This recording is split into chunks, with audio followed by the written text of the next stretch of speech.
There is a cassette tape in a federal records annex outside St. Louis, Missouri. The label reads, Debrief, 633rd Transportation Company, February 28, 1991, log base, Echo. It is 14 minutes long. 9 of those minutes have been deliberately erased. The tape surfaced in 2024, not through declassification, but through a university archive donation. Daniel Kessler, the staff sergeant on the surviving audio, died in 2019. His daughter donated his private papers that spring. The tape was inside a coffee can in a box nobody had opened. That is why you are hearing this now. The voice on the tape is answering questions we cannot hear. The officer asking them was recorded on the channel that was erased. What survives is one side of a conversation, and it is enough. He says, the odometer said 38, the set said 11. Both of them were working. Nothing was broken. He says, we fired the illumination flare at 0310. It went up. We stopped counting at 4 minutes because it had not come down. And before the erasure takes his voice, he mentions 61 position fixes, each one closer to the center than the last. He does not explain what that means. By the end of this account, you will understand why he did not need to. The last surviving words. You keep asking me where the truck went, sir. I am telling you the truck did not go anywhere. We did. To understand what happened on February 26, 1991, you need to understand what GPS was in February 1991. It was new.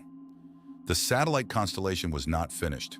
There were gaps, hours every day when coverage over the Arabian Peninsula thinned and the receivers guessed. The Army issued small yellow units called SLGRs.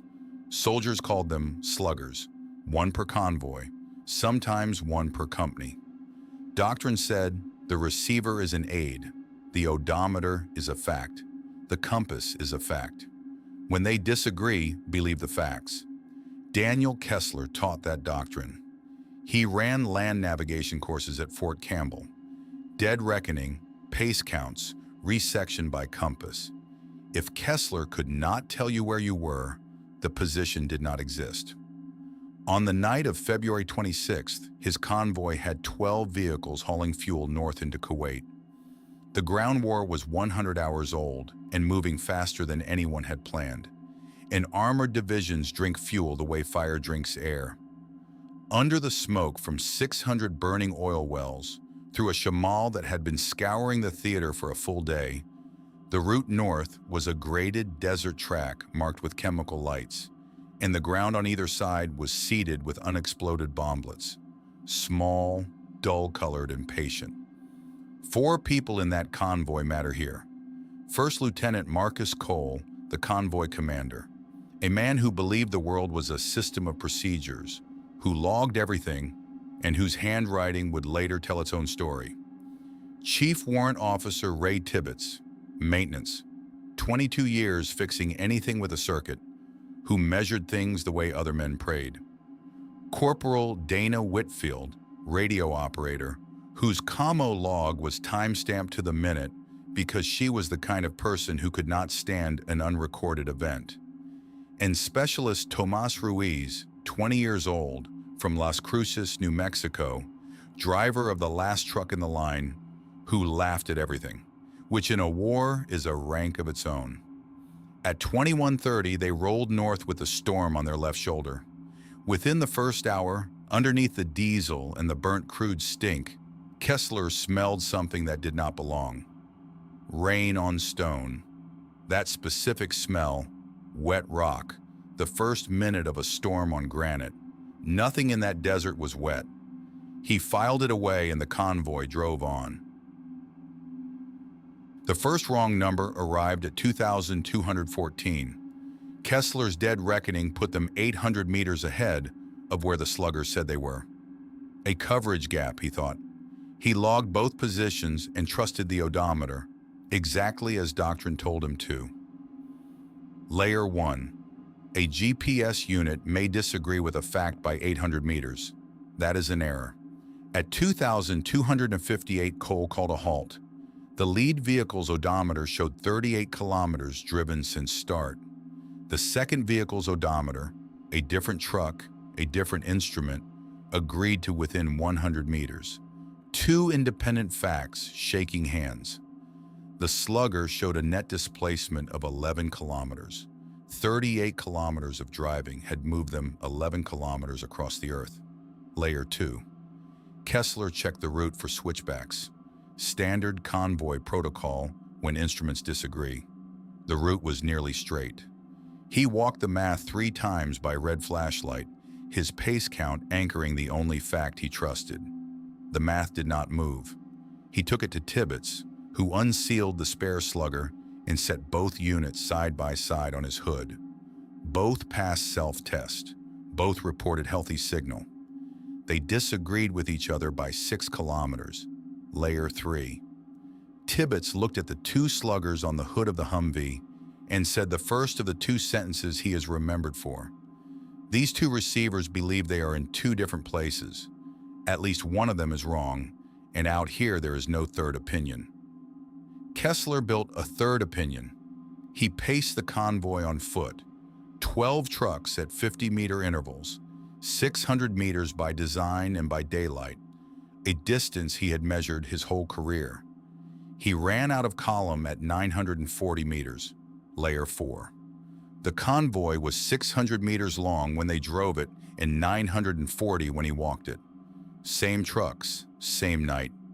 He stood beside the trail vehicle with his pace count in his head, and Ruiz leaned out of the cab, grinning, and asked if he was lost, Sergeant. And Kessler, the man other units were sent to, the man who had taught other men to be sure, realized he could not answer the question. The position did not exist. At 012, the lead vehicle crossed tire tracks. Fresh ones, military tread, correct convoy interval. Cole read them as another convoy crossing their route. It was Kessler who called the halt 30 seconds later, voice flat on the radio.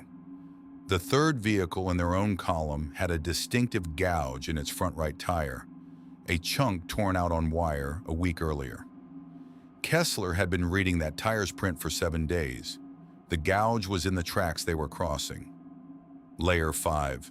Their own tracks, hours old, military tread pattern, correct convoy interval. In a stretch of desert their route had never touched. And the tracks curved, long and shallow, always left, inward. Layer 6. Whitfield's radio log records convoy net traffic arriving back on frequency at a 9-minute delay. Cole's voice ordering a speed change at 0058, then Cole's voice ordering the identical speed change at 0107. She proved it with 2 timestamps, 1 message. Then Ruiz's voice performed a radio check on a dead channel while Ruiz sat in his cab, microphone unkeyed, in silence. Her handwriting does not change across this entry. Hold on to that. Layer 7. Tibbets took a wind reading, 35 knots, gusting 42. But the storm wall around them was not moving, not advancing, not retreating, not streaming sideways the way a sandstorm lives. Inside the pocket, the air was dead calm. Individual grains of sand hung in the headlight beams, motionless. Tibbets walked to within 20 meters of the wall and threw a handful of sand from the ground. It crossed into the wall and stopped, did not fall, joined. He came back and said the second sentence he is remembered for, in the voice of a man reporting a resistance reading, "Sand has mass. Mass falls. That sand has decided otherwise." Layer 8. The lead truck's altimeter showed a continuous descent, 90 meters below starting elevation, on ground that was level under their boots. And the smell of rain on stone was now general. Every soldier in the convoy could smell it, inside a storm made of the driest material on Earth. Cole ran his test. He dropped a green chemical light at the head of the column, drove due south for 20 minutes by his own compass, and arrived at a green chemical light burning alone on the desert floor, approaching it from the north. He ran it again. Same result. Whitfield's log holds his position report from 0224. If you ever see a photograph of that page, you will notice. The entry begins in Cole's parade ground handwriting and ends in someone else's. Larger, pressed hard enough to emboss the next 3 pages. The skeptic was still standing, but something in him had begun to sit down. At 0244, Whitfield reached a distant weather station on high frequency, skip bouncing a signal off the atmosphere the old way, past whatever was wrong with the local net. She requested the storm picture for their sector. The answer came back, no significant weather, your grid. Nearest active Shamal cell 280 kilometers southwest. Confirm position. An aircraft with surveillance radar swept their sector twice that night. Its weather picture was reviewed after the war by 2 separate analysts working independently. Clear air. Both passes, both analysts. The storm they had been driving inside for 5 hours existed nowhere except around them. It was not weather that had caught a convoy. It was something that had chosen the shape of weather, drawn a circle 150 meters wide, and placed 12 trucks at the center. They were not lost in a storm, they were held in one. At 0341, the machines came back. Both sluggers locked at the same moment. Full constellation, high confidence, in perfect agreement for the first time all night. The position they showed was exactly en route, precisely where 38 kilometers of honest driving should have put them. And the wall of the storm opened. A corridor, clean air, dead straight, wide enough for one truck, running along the exact bearing the receivers recommended. At the far end, for the first time in 2 days of smoke, the men in the lead vehicle could see stars. The machines had not been repaired. They had been answered. Something had given the convoy exactly what it needed to see. Cole made the only decision there was. Fuel was finite. The pocket was not survivable indefinitely. He ordered the convoy into the corridor, single file, trail vehicle reporting every 60 seconds. 11 trucks entered the corridor. Ruiz entered last. His reports are in Whitfield's log. 0349, trails up. 0350, trails up. 0351, trails up. 0352, trails up. At 0353, trails up. Still smelling that rain, over. At 0354, nothing. The driver of the 11th truck watched Ruiz's headlights in his mirror. Between one glance and the next, roughly 40 seconds, the lights ceased to have ever been there. Cole walked back down the corridor with Kessler and a flashlight. 12 sets of tracks ran in, 11 ran on. Ruiz's tracks continued past the 11th truck and then ended, mid-tread pattern, in undisturbed sand. No skid, no turn, no debris. The sand beyond the last print had not been touched by anything, ever. Cole knelt at the final print and measured it with a tape measure. Then again, then a third time. Then he sat down in the sand facing the wall of the storm and stopped being a lieutenant for a while. Kessler and Tibbets went back for him. They took the 11th truck in tow chains and drove 4 kilometers back along a stretch that had taken 1 kilometer to come forward.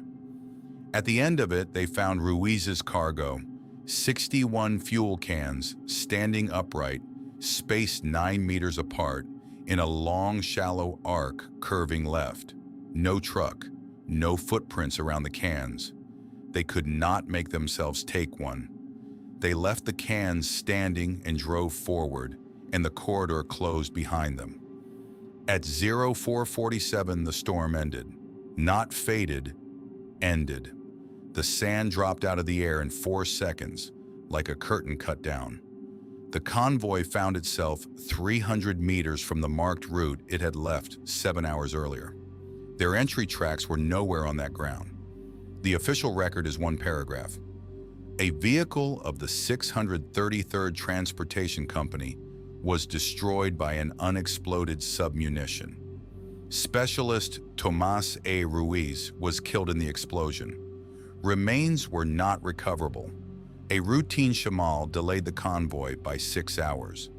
There were no shadowy figures, no unmarked vehicles. What happened next was standard post-mission intelligence collection, the kind that happens after every anomalous incident in a theater of war. The Slugger receivers were classified secret/no-foreign and routed to INSCOM, along with Whitfield's commo log. The debrief tape was collected as part of the same package. 9 minutes came back erased. The system absorbed the event without blinking, which is the coldest thing about it. Nobody collected Kessler's personal navigation notebook because nobody thought to ask whether one existed. Marcus Cole resigned his commission in 1992 and became a land surveyor in Montana. A man who had watched distance lie to him and spent the next 30 years measuring it for a living. He resurveyed the boundary of his own property every spring, and no one ever knew why. Ray Tibbetts retired with 28 years of service and would discuss anything about the war. The fires, the convoys, the fear, except one phrase. A colleague from his last posting recalls that Tibbetts would quietly leave any room in which someone used the words suspended particles. He never explained it. Dana Whitfield slept with a radio switched on beside her bed for the rest of her career. Not to hear anything, to notice if it ever answered before she called. And Kessler drove pre-measured routes by odometer for the rest of his life and never once opened a GPS application. His daughter said he called it staying honest with the ground. The memo book contains 61 position fixes, logged from 2,214 to 0433. In 2021, plotted by a cartographer, they form a spiral, 61 points winding left, each loop tighter than the last, closing on a single center across 7 hours of driving. The convoy was never wandering. It was being wound in, patiently, mathematically, like thread onto a spool. The center of the spiral is the grid coordinate, where the tracks of a 5-ton truck end in undisturbed sand. There are explanations, and they are not stupid. The GPS constellation was incomplete. Ionospheric scintillation bends satellite signals over desert terrain. Iron-bearing sand can trouble a magnetic compass. Exhausted men running on no sleep in a total whiteout are not neutral observers of their own position. All of that is true and documented. It explains the drift. It does not explain the spiral. Signal error scatters. It does not curve always left, always inward, always downward across 7 consecutive hours. It does not echo a radio in a dead man's voice. And it does not stand 61 fuel cans upright at 9-meter intervals in a shallow arc aimed at its own center. The last pages of the Green Memo book are not a log. Kessler wrote them as an instruction, in case anyone else ever found themselves in that desert sector. His daughter found them after he died, and she has shared them, and they read as follows. If your instruments disagree in open desert and the air goes calm around you while the storm stands still, and you smell rain where rain is not possible, stop the vehicle. Do not correct course. Every correction feeds the curve.